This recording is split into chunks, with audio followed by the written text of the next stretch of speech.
దేవుని యొక్క పరిశుద్ధ నామమునకు మహిమ కలుగును గాక. ఇంకా అవకాశాన్ని ఇచ్చినటువంటి దేవాది దేవునికి, దైవ సభకు, అదేవిధంగా కూడా వచ్చినటువంటి మనకి కూడా ప్రభుని రక్షకుడైనటువంటి యేసుక్రీస్తు నామంలో మీకు వందనాలు తెలియజేస్తున్నాను.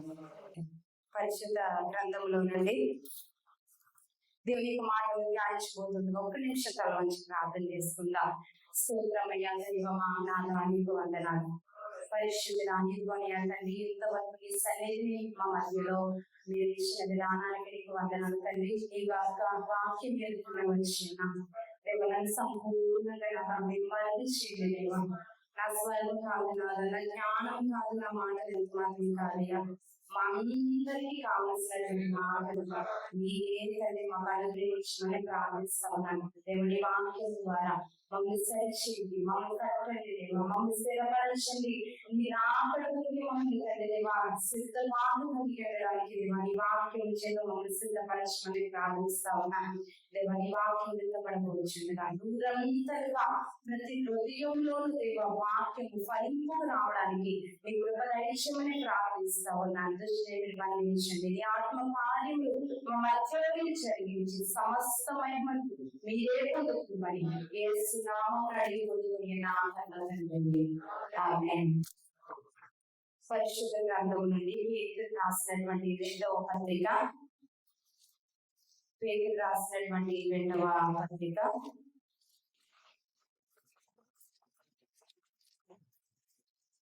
2వ అధ్యాయము చివరి వచనం 22వ వచనం. పేతురు రాసిన రెండవ పత్రిక 2వ అధ్యాయము 22వ వచనం. కుక్క తన వాంతికి తిరిగినట్టును కడుగబడిన పంది బురదలో తొలినట్టు మళ్ళినట్టును అను నిజమైన సామెత చదువున దీనికి సంభవించెను. హల్లెలూయా, హల్లెలూయా, హల్లెలూయా, హల్లెలూయా.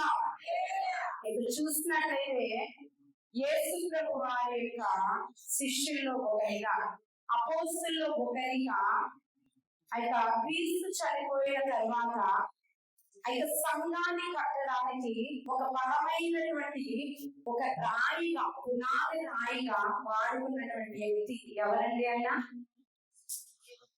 పేరు. ఎవరు? పేరు చేపలు పట్టే వాడే. కానీ నిజంగా ఆయన రాసిన 2వ పత్రిక బాగలేదు. మొదటి పత్రిక మొదటి అధ్యాయం చదివితే ఏదో పెద్ద స్కాలర్ అంటే బాగా విద్య ప్రావీణ్యత కలిగినటువంటి వ్యక్తి ఎలా మాట్లాడతాడు అలా ఉంటాయి ఆయన మాటలు.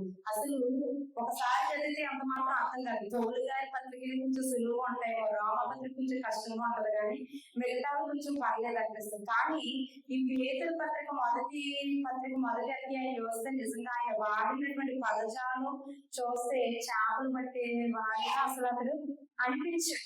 చాలా విద్య ప్రావీణ్యత కలిగిన వ్యక్తిలా అనిపిస్తారు. ఎందుకంటే ఆయన శక్తి చేత నెప్పబడ్డ తర్వాత అంతవరకు విద్య లేని పాపల వలె సామాన్యంగా ఉన్నటువంటి వ్యక్తులు అసామాన్యంగా ఒక గొప్ప వ్యక్తులుగా మార్చబడి అందులో ప్రాముఖ్యంగా పేతురు గారు దేవుని సంఘాన్ని ఆయన ప్రసంగం ద్వారా మొట్టమొదటిగా 3,000 మందిని బాప్తిస్మం ఇచ్చి ఆయన సంఘానికి పునాది వేసినటువంటి ఒక బలమైనటువంటి అపోస్తలుడు పేతురు గారు.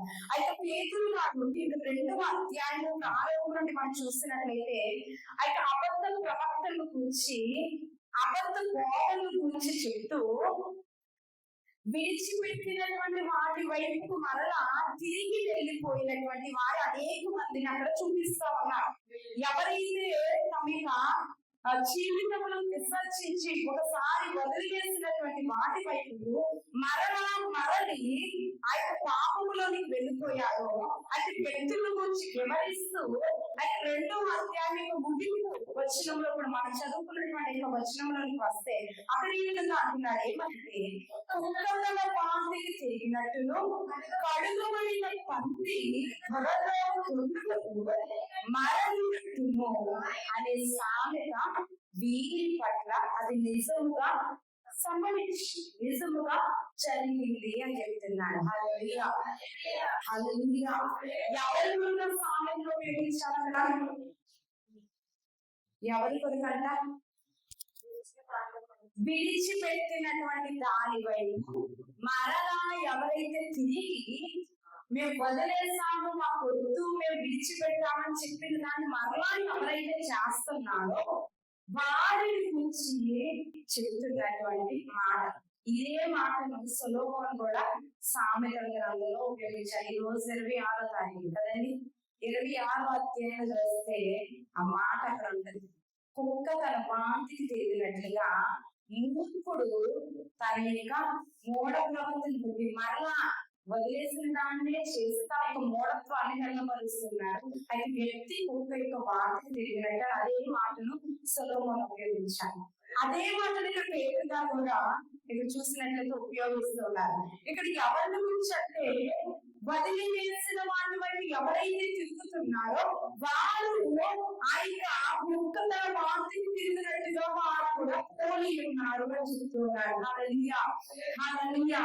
కుక్క వాంతి చేసుకుని దాన్ని ఆపితే చూడటం ఇష్టం మనకి ఎంత అసహ్యంగా ఉంటుందో కదా. కనీసం చూడడానికి మనం ఇష్టపడాలి. ఎందుకంటే వాంతి నాకడం ఏంటి అని చాలా అసహ్యంగా అనిపిస్తుంది. ఇక్కడ మన యొక్క జీవితము వదిలేసిన వాటి వైపు కనుక మళ్ళా వెళ్తే మన జీవితం కూడా దేవుని దృష్టికి ఎలా ఉంటుందంటే అంతే అసహ్యంగా, అంతే నీచకరంగా. మనకి ఎలా ఉంటది? కుక్క కథ ఎలా ఉంటది? బాగుంటది కాబట్టి తింటుంది, దానికి ఇష్టం కాబట్టి తింటుంది. మనకి అలాగే ఉంటది. మనం వదిలేస్తాము, తీర్మానం చేసుకున్నాము, ఒప్పుకున్నాము, కానీ మళ్ళా దాని వైపు వెళ్ళిపోయినా మనకి ఏముండదు, అసహ్యం ఉండదు, మనకు అది ఇష్టంగా ఉంటది, నచ్చుతుంది. కానీ ప్రభు దృష్టికి అది ఎలా ఉంటుందంటే చాలా అసహ్యంగా, నీచంగా ఉంటదండి. అందుకే భక్తులు దానితో పాపి వదిలిపెట్టిన దాని వైపు మళ్ళీ ఆ వ్యక్తికి అటువంటి కార్యము అక్కడ పోలుస్తున్నాడు. హల్లెలూయా, హల్లెలూయా.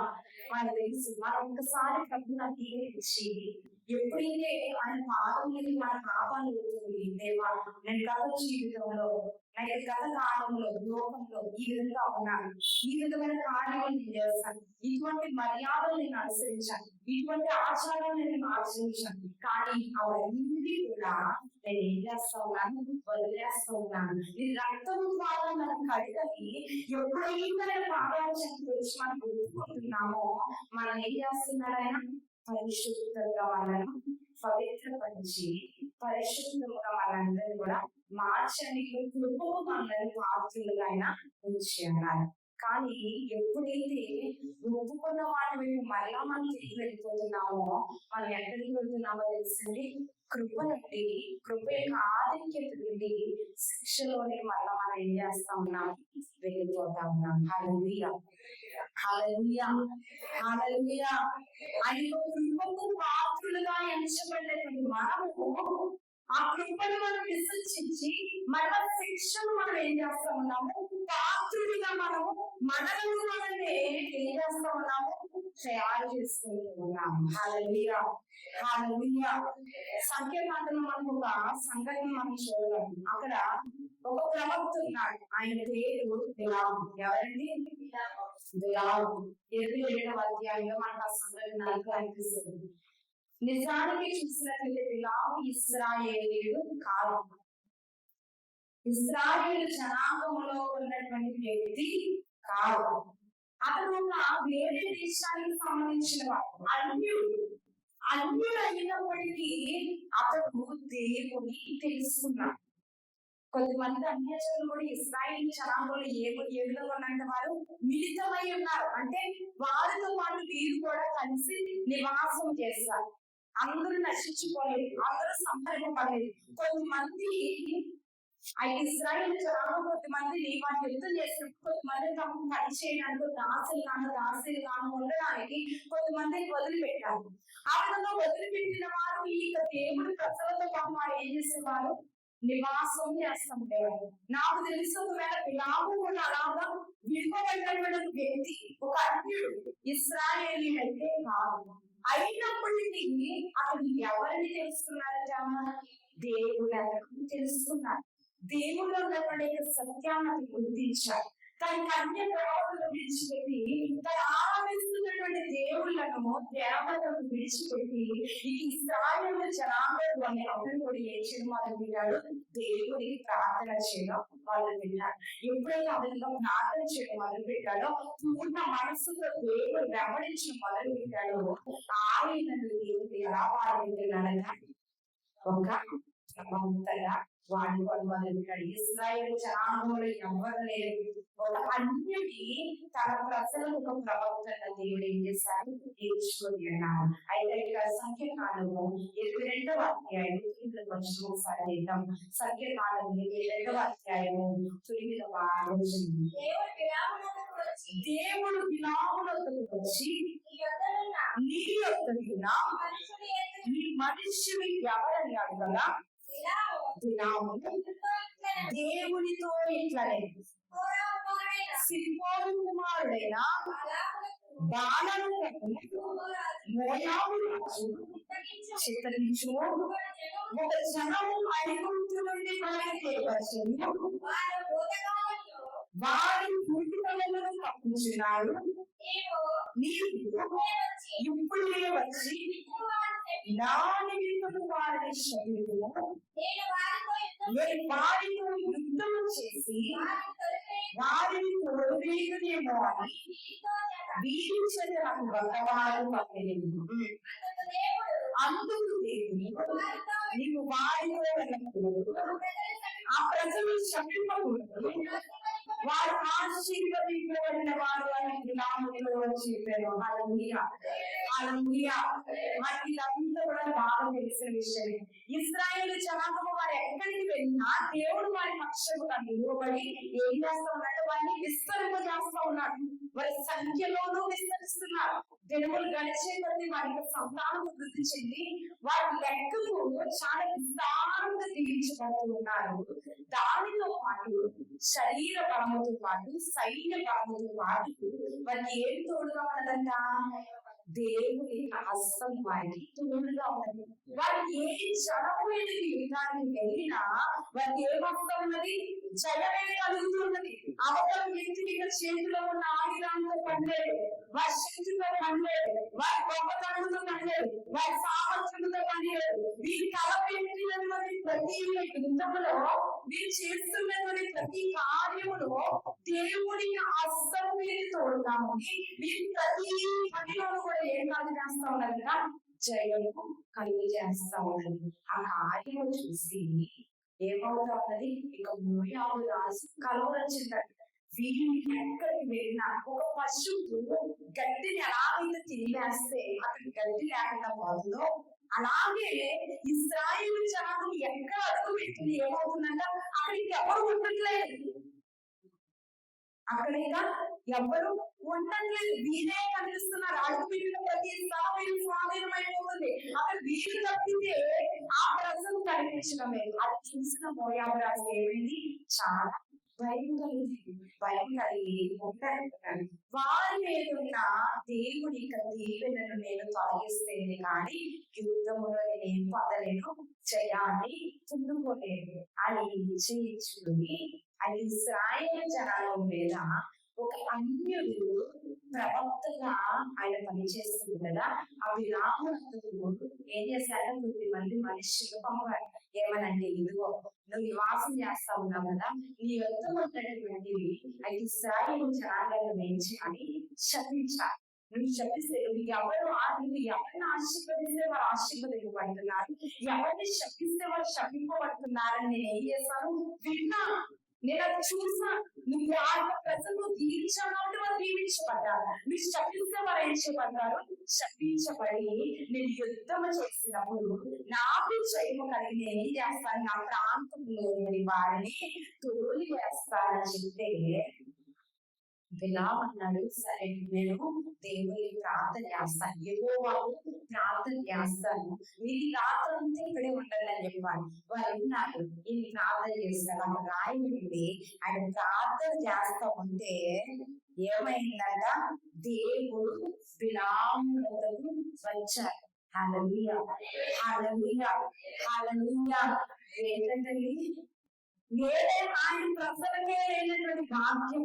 ఒక అన్యుడు దేవుడు వెంబడించినప్పుడు విడువవలసిన వాటిని విడిచిపెట్టి తృణీకరించవలసిన వాటిని తృణీకరించి పూర్ణ హృదయముతో దేవునికి ఎప్పుడైతే అతడు తన యొక్క మనస్సును దేవుడి మీద ఆడుకుని ప్రార్థన చేయడం మొదలుపెట్టాడో, ఆ అన్యుడి ఒక ప్రవక్తగా ఆడుకునే వాటిని కాదు, అతను ప్రార్థన చేస్తున్నప్పుడు ఏమైందంట, దేవుడు ఆయన దీవించాడు. హల్లెలూయా, హల్లెలూయా, హల్లెలూయా.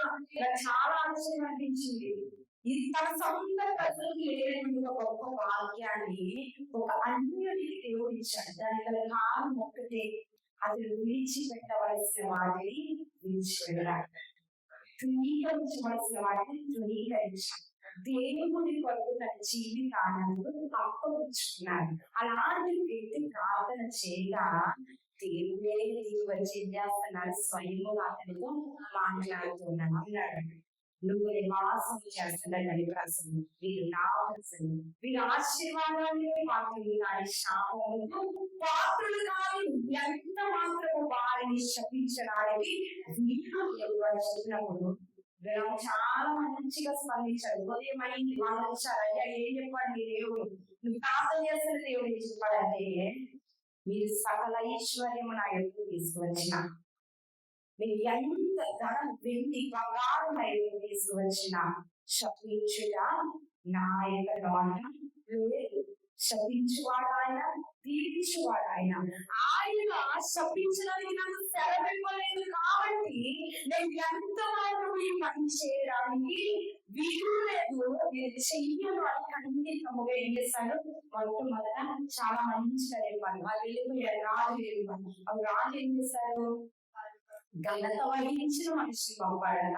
ఇందు ఏదో పరివారం పంపాడు. రెండవ సార్లు మంచిగా అతని వద్ద రాజు దగ్గర ఉన్న మంచి పేరు పెట్టి అతను సంపాదించిన ఘనమైన వ్యక్తిని వల్ల ఏం చేశారంట, కొన్ని ధనములు పంపి, నువ్వు రాజు చెప్పినట్టుగా చేస్తే రాజు నేను ఏం చేస్తాడు, కలపరుస్తాను, నేను ఇచ్చిస్తాను, నేను ఒక ఉన్నతమైన స్థితిలో స్థాయిలో అది గురించినాడు చూస్తే అంతవరకు దేవుని వైపు చూసినటువంటి నాకు ఎవరి మీద చూస్తున్నారు,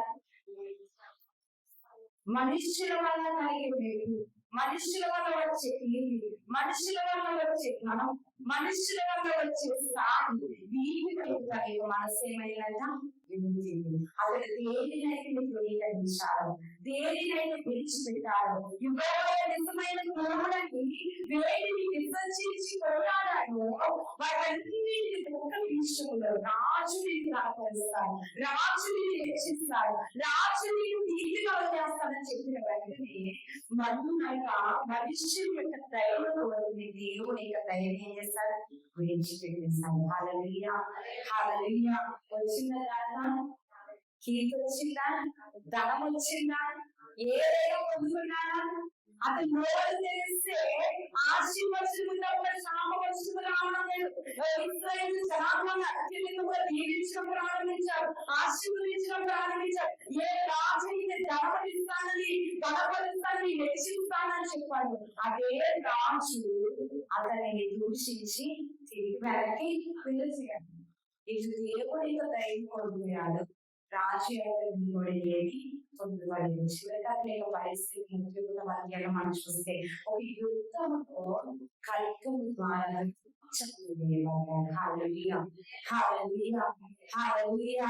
ఒక అందరికి దేవుడి కృప పాత్రని అయ్యించి ఒక మంచి ఘనతను దేవుడు అనుగ్రహించిన నిజంగా రాయలు ఏంటంటే, ఎవరిని శపిస్తున్నా శపించబడుతున్నారు, ఎవరిని దీవిస్తున్న వారు దీవించబడుతున్నారు. అంత శక్తిని అతనికి నోటి మాటలు దేవుడు ఉంచినాడు. ఎందువలన ధృవీకరించవలసిన వారిని ధృవీకరించి దేవుడి వెంబడించినందుకు ఆయన ఉన్నతమైన కృపను నామం మీద ఉంచితే అది ఏం చేశారని తాత్కాలిక స్వల్ప కాలం ఆయన సంపాదనతో ఏం చేశాక ఆయన కృపను విసర్జించారు. హల్లెలూయా హల్లెలూయా హల్లెలూయా హల్లెలూయా అని అంటున్నాను. దుఃఖతర మాంతికి తెలిగినట్టుగా ఎవరి విసర్జించిన విడిచిపెట్టిన వాటి వైపు తన మనస్సు పోటీ తన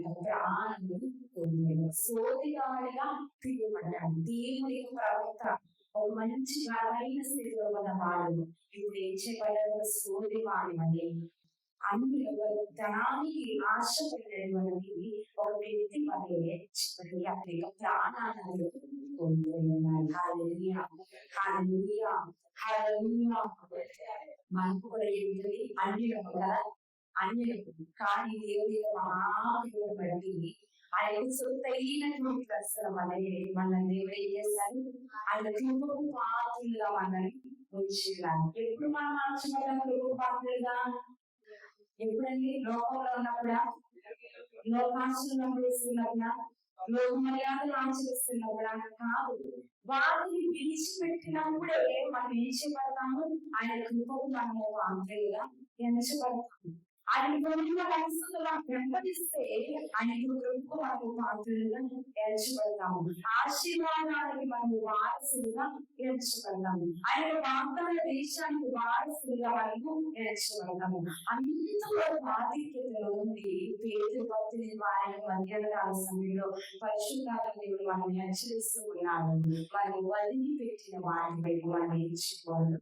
వేరుకు తిరిగి చూడకూడదు. అనేక పరిస్థితులు వస్తాయి, అనేకమైన స్థితులు మరలా వెనక్కి రావాలంటే ఏం చేస్తాయి? ప్రయత్నం చేస్తా ఉంటాయి. కానీ మనకి వాళ్ళు ఏం చేస్తారు? కొద్దిమంది పడిపోయిన వ్యక్తులు మాదిరిగా ఒక హెచ్చరికగా దేవుడు ఏం చేస్తారు? మన ఎదుటి వారిని ఉంచుకున్నాడు. ఈ వారి వల్ల చేయవద్దు, వారి వల్ల నీకు వెనుక వాళ్ళు ఏం చేస్తున్నాడు? ఒక హెచ్చరికగా మన ఎదుటి వారిని ఉంచుకున్నాడు. ఇస్కరియోతు యోధ ఎంత గొప్పవాడండి! యేసయ్యతో పాటు నడిచిన వాడు, యేసయ్య పాటు జీవించిన వాడు. కానీ అందులో ఏం చేస్తారు?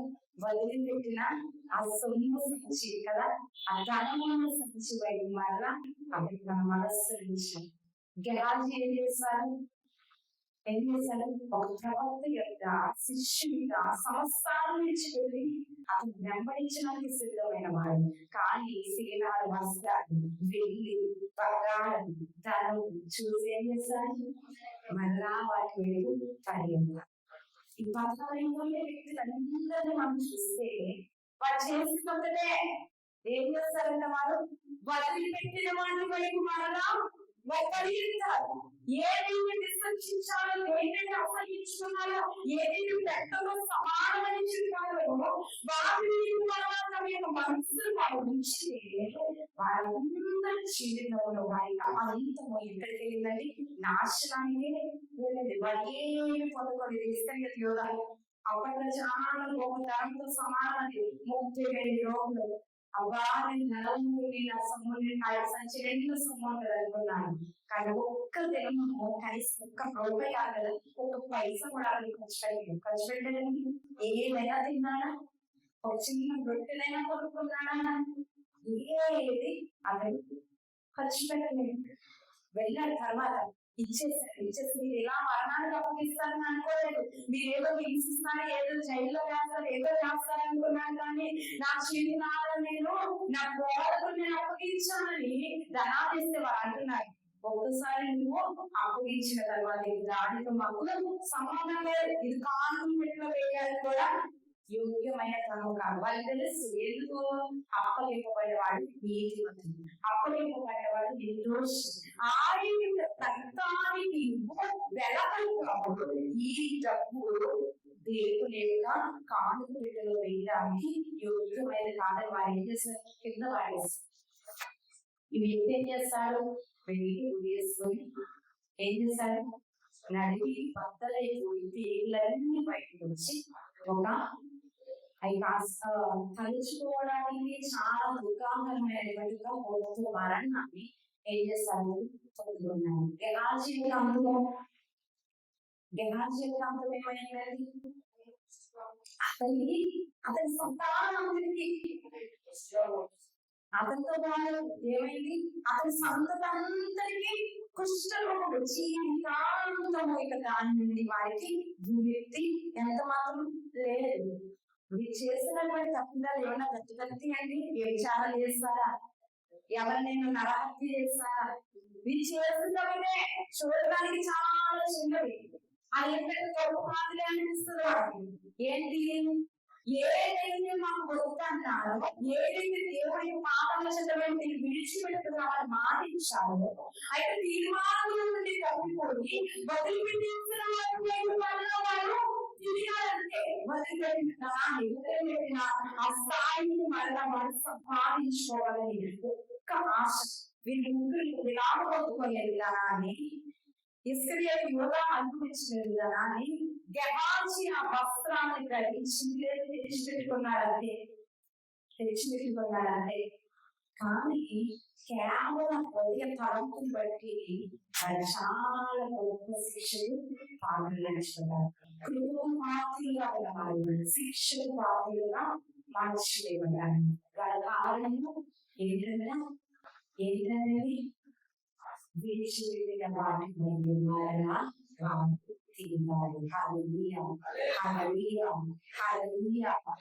దేవుడు ఏం చేస్తారంటే మనుషులకి పైకి మనకు వస్తారు, కానీ ఆయన పైకి హృదయాన్ని చూస్తారు. మన హృదయ సమస్తమైన ఆలోచనలు మనము నిజంగా యథార్థంగా వెంబడిస్తున్నామా లేదా అనేది ఎవ్వరికి తెలియదు. కానీ భర్తకు తెలుస్తుందా? తెలియదు. భార్యకు తెలుస్తుందా? బిడ్డకు తెలుస్తుందా? కళ్ళవారికి తెలుస్తుందా? ఎవ్వరికి తెలియదు. మనకి ఎలాగ దేవుడు సేవిస్తున్నాం అనేది నిజంగా ఎరిగినటువంటి వాడు ఆయనే. ఆయన హృదయాన్ని మర్చిపోతాడు, ఆయన హృదయాన్ని చూస్తాడంట. హల్లెలూయా. ఒక మాట నిశ్చితాను. గలతీయులకు రాసినటువంటి పత్రిక 6వ అధ్యాయము 7వ వచనం. గలతీయులకు రాసిన 6వ అధ్యాయము 7వ వచనం. మోసపోకుడి, దేవుడు ఎక్కింపబడుతున్నాడు. మనుష్యుడు ఏమి వింటున్నాడో ఆ పంటనే కోయుడు. హల్లెలూయా, హల్లెలూయా, హల్లెలూయా. ఏంటంటే మన మనుషులు మోసగించగలము, మనుషులు ఏదైనా మనము దాచిపెట్టగలము, పంపించేయగలము. కానీ ఇక్కడ అంటున్నాడు మోసము దేవుడు వెక్కిరింపబడు. మనుషుడు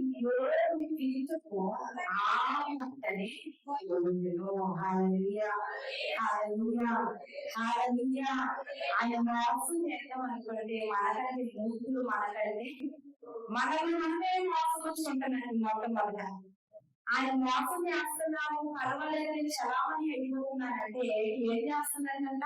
మనల్ని మనమే మోసం చేసుకుంటున్నాం, మన అంతరాత్మను మనమే మోసం చేసుకుంటా ఉన్నాం. ఆయన వ్యక్తిత్వాడు, ఆయన ఎంత మాత్రము ఆయన దృష్టికి బలమైనది ఎందుకు లేదు. మనం ఏమి చేస్తామో ఆ పంటలే మనకు వస్తామని. శరీర సంబంధమైన వాటిని మనం వేడితే శరీర సంబంధమైన వాటిని మనం ఏం చేస్తాం?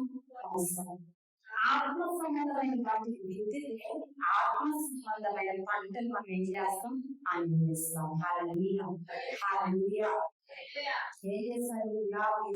యోధ అదేవిధంగా శరీర సంబంధమైన వాటి వారు విరుచుకున్నారు. ఈ లోక సంబంధమైన వాటిని వారు ఏం చేస్తారు? విరుచుకున్నారు. ఆత్మ సంబంధమైన దైవికమైన చింత వారికి లేదు. పేతురు అన్నాడు, ఎవరైనా విడిచిపెట్టని నేను విడిచిపెట్టాను, ఎవరు విసర్జించినా నేను విసర్జించు, వీటితో పాటు మరణించవలసి వచ్చినా నేనేం చేయను, మరణిస్తాను, కానీ విడిచిపెట్టాను. చెప్పింది చేస్తారా? చేయలేదు. అయినప్పటికీ అతని హృదయ చింత మాత్రం ఏంటి? పరిస్థితులు భయపడ్డాడు, అబద్ధం చెప్పాడు. కానీ అతని నిజంగా హృదయ మాత్రము దేవుడు విడిచిపెట్టకుండా వెంబడించాలని ఉంది. అక్కడ దాని ఆశ్రయంలో తీసుకున్నారని తెలియదు.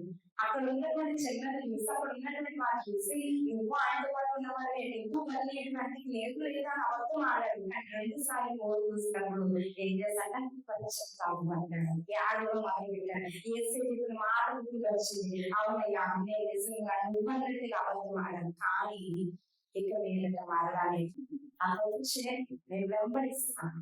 తప్పు చేశారు అని ఏం చేయలేదు, అందులో ఉండిపోలేదు, వెనక్కి వెళ్ళిపోలేదు, సరిచేసి వల్ల పడిపోయిన చౌదరిని లేచారు. కాబట్టి పరమైన సాధనంగా తన క్రియలు సెలవు వేయబడవలసి వచ్చిన దేవుడు ఏం చేయలేదు, విడిచిపెట్టలేదు.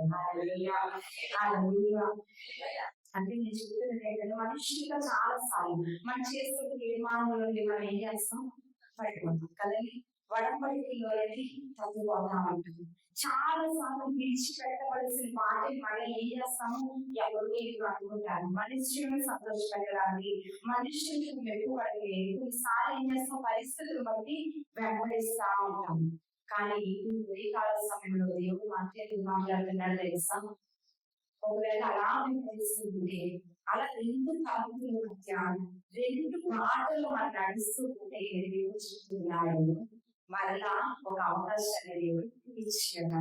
ఏదైతే విడిచిపెడతామని చెప్పామో, ఏదైతే ఆయన మనకు త్యాగం చేసుకుని చెప్పామో దాని మరలా వెంబడిస్తే ఈ మధ్యాహ్న సమయంలో ఏం చేయాలి, మనం పడిపోయే చోదనండి తిరిగి లేవాలి. ఎందుకంటే ఆయన వ్యక్తి ఇవ్వబడదు, ఆయన మోసపోదు, ఆయన సమస్యను చూస్తున్నాడు, ఆయన మన యొక్క హృదయాన్ని చూస్తున్నాడు. కాబట్టి ఏం చేయాలంట, మనము విడిచిపెట్టిన వాటి వైపు నుండి మరలా దేవుని వైపు మనం ఏం చేయాలి, తిరగాము. మనం ఎప్పుడు కూడా ఆత్మ సంబంధమైన చిత్త, ఆత్మ సంబంధమైనటువంటి మనం కలిగి ఉండాలి. మనకు ఆత్మని పడిపోవడం గల ప్రధాన కారణం ఏంటో తెలుసండి, ఆయన ప్రేమమైన పరిశుద్ధతను మనం ఎప్పుడైతే ధ్యానించామో అప్పుడు పాపంలో పెడతాం. ఇది నిశ్చయం ఖచ్చితంగా. ద్వారా కూడా నేను అభ్యసించి నేర్చుకున్నాను. ఆయన పరిశుద్ధత కానీ ఆయన ప్రేమను కానీ ఎప్పుడైతే మనం తలంచమో అప్పుడే పాపం చేస్తాం. మనకు పాపం చేయాలి అనుకున్నప్పుడు ఆయన కనుగొనించిన ప్రేమ, ఆయన చూపించిన ఆయన కృప, ఆయన పరిశుద్ధతను మనం కలిస్తే ఎంత మాత్రం పాపం మనం చేయలేము. చెయ్యాలనుకున్నాను చేయడం ఆయన ప్రేమ మనం ఏం చేస్తుంది, వెనక్కి లాగుతుంది. వాటి చెయ్యదు, వాటి చెయ్యదు, వాటి మాట్లాడదు, కాబట్టి ఆలోచించుకోవడానికి మన ప్రతి క్రియలు కూడా ఏం చేస్తుంది, దేవుని యొక్క ప్రేమ సరి చేసి సరైన భావంలో మనల్ని నడిపిస్తుంది. మనం ఎప్పుడు పాపం చేస్తామో చెప్పండి, ఆయన ప్రేమను ధ్యానించకుండా, హృదయం తలపోస్తుందని లక్ష్యం పెట్టకుండా, దాని పక్కన పెట్టేసి మన ఆలోచనలే ప్రాముఖ్యంగా మనం ఏదైతే పెట్టుకుంటామో అప్పుడు ఏం చేస్తాము, శరీరం ఎప్పుడు దేవునికి వ్యతిరేకమే. శరీరంలో ఉన్నటువంటి ప్రతి కోరిక దేవుని ఆత్మ ఎప్పుడది విరుద్ధంగానే భాగాలు చేస్తా ఉంటుంది. కానీ ఆత్మ సంబంధమైన తలపులు మనం ఎప్పుడైతే అణిచివేసి మన సొంత ఆలోచనలో మనం ప్రాముఖ్యంగా నేర్చుకుంటామో అప్పుడు మనం ఏం చేస్తాము, పాపం పడిపోతాం, విడిచిపెట్టిన వాటికి మారిపోతాం. కానీ ఏమన్నాడు, ఆయన ప్రేమను ఆయన పరిశుద్ధతను మనం ఆలోచించుకొని నిత్యంలో దైవికమైన ఆలోచన ఎప్పుడైతే నడుస్తామో ప్రతి పాపం మనం ఇచ్చేపడతాము, తప్పించబడతాం. ఆయన తప్పించగలిగినటువంటి సమర్థుడు. ఎలాంటి కీళ్ళు ఉంటాయా, ఎలాంటి పాపం ఉంటాయా దేవుడు ఏం చేస్తాడు, మనలో తప్పిస్తాడు. మనం ఆయన సహాయం మనం అడిగి ఉన్న వారిని ఆనుకుంటే దేవుడు ఖచ్చితంగా ఏం చేస్తున్నాడు, మనలను పరిశుద్ధంగా నిరూపించడానికి శక్తి ఉంటుంది. చాలా సార్లు వెళ్తూ ఉంటాము కదండి, సినిమాలు చూడదు అండలతో పాటు, సీరియల్ చూడదు అండలతో పాటు, ఏం చెప్పేవారు, వార్తలు కూడా చూడండి. అసలు ఏమి ముందు కూర్చోతారు, ఎందుకని అది వార్తలు మంచిగా కదా, అందులో ఏముంది, సినిమా సీరియల్ అంటే కొంత పనుకోవచ్చు అనుకోవచ్చు. ఆయన ఉంటే అయిపోయింది. ఈ వార్తలు ఇస్తూ మధ్యలో వరస పెట్టి అలాంటి మాటలు చెప్తారండి, చెప్తారా? మధ్యలో ఏం చేస్తున్నారు, చెప్పాలి. ఏం ఇస్తారు, అదిగో యాడ్లు వస్తాయి. యాడ్లు దేనికి సంబంధించిన వస్తాయి? టూత్ పేస్ట్ కోసం, సబ్బు కోసం వస్తాయా? ఇంకేమి యాడ్లు వస్తాయండి? సీరియల్ కి సంబంధించి క్లిప్లు వస్తాయా? సినిమాలకు సంబంధించి క్లిప్లు వస్తాయా? ఫలానా సమయానికి ఫలానా సినిమా, ఫలానా సమయానికి ఫలానా సీరియల్ అని ఏం చేస్తారు? మధ్యలో చెప్తారు. అది చూసి మనకి ఏమవుతుంది? ఫలానా సినిమా వస్తుంది, నాకు తెలిసిన కదా, ఫలానా సీరియల్ వస్తుంది ఫలానా సమయానికి. అప్పుడు వార్తలు అయిపోయిన తర్వాత మనం ఏం చేస్తాం? టీవీ కట్టకుండా ఆ సమయానికి మళ్ళీ వేసుకొని అవి చూస్తాం. అంటే పాపంలోకి వెళ్ళిపోవడానికి అవకాశం ఉంటుంది కాబట్టి మొత్తానికి దాని దగ్గర మీకు కూర్చోవద్దని చెప్పాము. అందుకే మనం ఏ పంట తింటే, ఏ విత్తనం తింటే అదే పంట. శరీర సంబంధమైన ఆశలతో మనం నడిస్తే ఆ పంటే మనలోకి బయటికి వస్తుంది. కానీ ఆత్మ సంబంధమైన ఆ యొక్క విత్తనాలు ఎప్పుడైతే మన యొక్క హృదయంలో ఉంటాయో, ఒకవేళ పడిపోయినా మనం ఏం చేస్తాం? తిరిగి చేస్తాం. ఆత్మ సంబంధమైన కలవలు, ఆత్మ సంబంధమైనటువంటి ఆశ మనం ఏం చేస్తామంట? పడిపోయిన స్థితిలోని, వ్యాఖ్యమైన స్థితిలోని మళ్ళా ఏం చేస్తుంది? మనల్ని నిలువబెడుతుంది. హల్లెలూయా, హల్లెలూయా, హల్లెలూయా. చాలా సార్లు ఇద్దరు ఒక చోట కలిసారండి, 3 వీటి కోసం ఏం చేస్తా ఉంటారండి? కొట్లాడుతా ఉంటారు కదా, మాట్లాడుకుంటా ఉంటారు. మా దగ్గర లేని వీటి కోసం మాట్లాడుకోవడం చాలా నచ్చుతుంది చాలా మంది.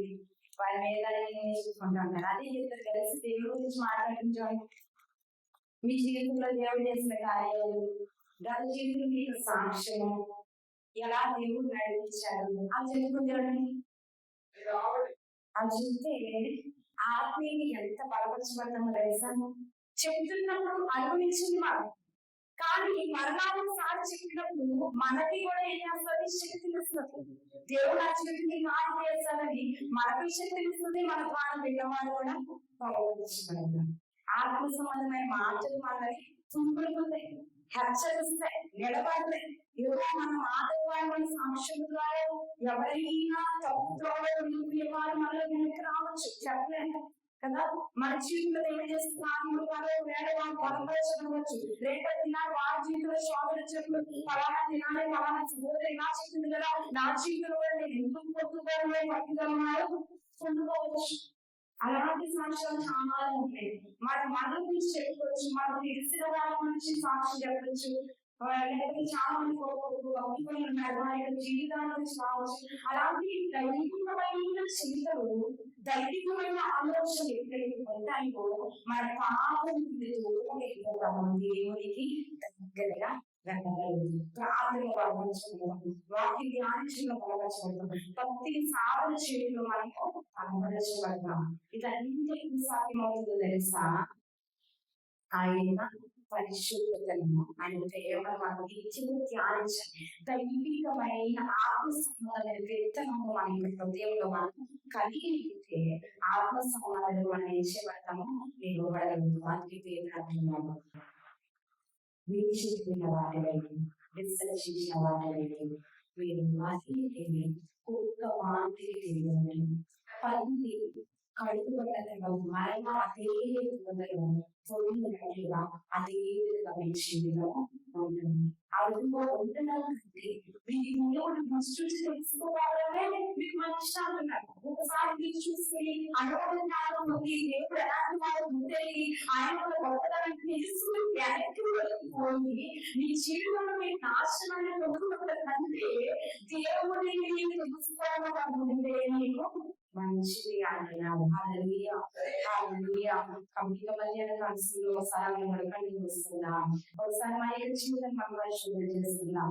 ఏ విషయంలోనైనా మనం పడిపోయామా? ఏ విషయంలోనైనా మనం తప్పిపోయామా? వెనక్కు వెళ్ళిపోయిన వారి విడిచిపెట్టిన వారి బయటికి మరలా మరలా మరలా ఆకర్షించారు. అదే పాపాన్ని మనం బానిసలుగా జీవిస్తున్నామా? అదే చెడుతనాన్ని మనం బానిసలుగా జీవిస్తున్నామా? అదే ఆచారాలను మనం ఆచరిస్తున్నామా? అదే మర్యాదలను మనం అనుసరిస్తున్నామా? క్రీస్తును కలిగి ఉండాలని చెప్పి దానికి తగిన ఫలములు కలిగిపోకుండా క్రీస్తు లేని వారు జీవించినట్టుగానే మనము కూడా అనేక పర్యాయాలు జీవిస్తూ ఉన్నామా? దేవుడికి సరైన దేవాన్ని కాదయ్యా, నీ కృపకు పాత్రురాలుగా ఎంచబడి ఉన్నాను. నీ కృపకు పాత్రులుగా ఎంచబడి ఉన్నాను. ఆ కృపను నీ కృపలను శీర్షకు రావు. నీ కృపను మనసాగే బాధలను దయచేది. నీ కృపను మనసాగే కృపలను దయచేదేవా. నీ కృపలో దేవా ముందుకు కొనసాగాలి దేవా. హల్లెలూయా హల్లెలూయా హల్లెలూయా. దైవమా మనుషుల మీద తప్పుతున్నామయ్యా, మనుషుల మీద పడిపోతున్నాము. నీ వైపు తిరగడానికి దేవా ఇంకో పీడిన పడి తప్పిపోయేందుకు మాట్లాడుతున్నాడు. కానీ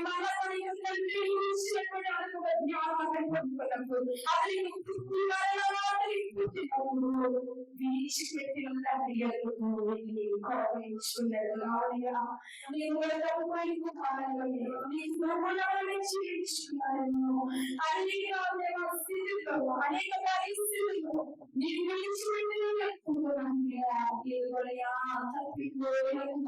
నీకు మనాన్ని పాటలో చనిపిస్తున్నాయా, నన్ను అంగీకరించలేవా, నీ కృపలో కలగలేవా, నీ కృపలో పరిశీలనలేవా, కలిగలేవా, నీ సన్నిధానంలో ఒక్కొక్కలేనుకుంటున్నా ఒక మంది వల్ల ఉండదు.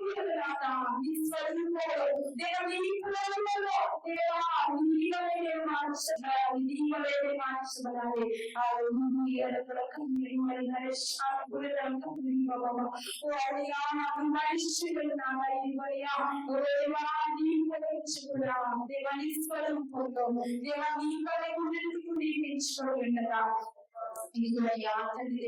నీ వలె మార్చబడడానికి, నీ వలె మేము జీవించడానికి దేవా, పరిశుద్ధమైన దేవా నీకు దయచేసి మనలో అనుకుండా ప్రతి ఒక్క మాట్లాడుతుంది, ప్రతి ఒక్క తండ్రి నేను చెడుతానుకుంది ఇంకా మేము పరిశుద్ధపరచుకుంటూ ఇంకా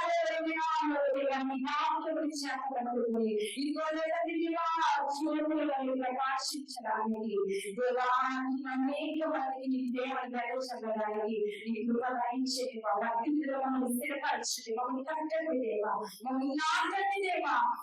పరిశుద్ధపరచబడి కృప చేయండి. నీకు రాకని ఎత్తబడి నీకు ఆకలి ఎత్తబడి బదులు స్థిరపరచండి. హల్లెలూయా హల్లెలూయా హల్లెలూయా హల్లెలూయా.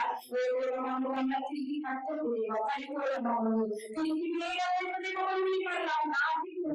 నాటింపచేయండి. ఆత్మ సంబంధమైన తలంపులు, ఆత్మ సంబంధమైన ఆలోచనలు, కలిగినవా ఇంకొక అంతర్గత గురించి బలపరచుకొని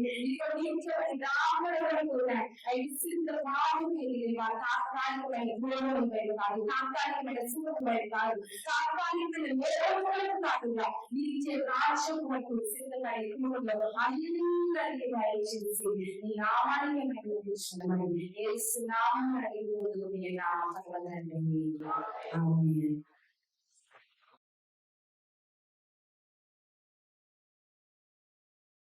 మహాపరిశీల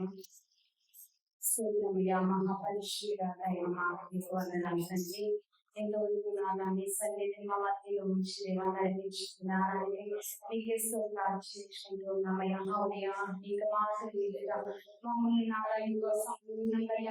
సమర్పిస్తున్నామయ్యా.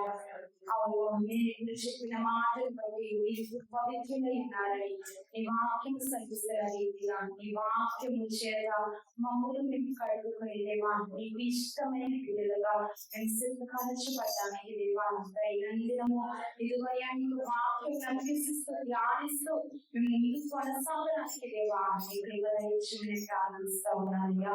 ఇదివయ్యా వచ్చిన ప్రతి వందనాలయ్యా. వెలువడిన వాక్యం ప్రతి హృదయంలో ప్రార్థిస్తా ఉన్నాను. అనేక మంది బలహీనున్నారు తండ్రి, వాళ్ళందరినీ బలపరచింది, రోగులందరినీ శ్వాసపరిచింది లేక ఆర్థికపరమైన సమస్యలు, పరిధిమైన ఇతర సమస్యల చేత బాధపడుతున్న ప్రతి బిడ్డకు మీకు విడుదల దయచేయండి.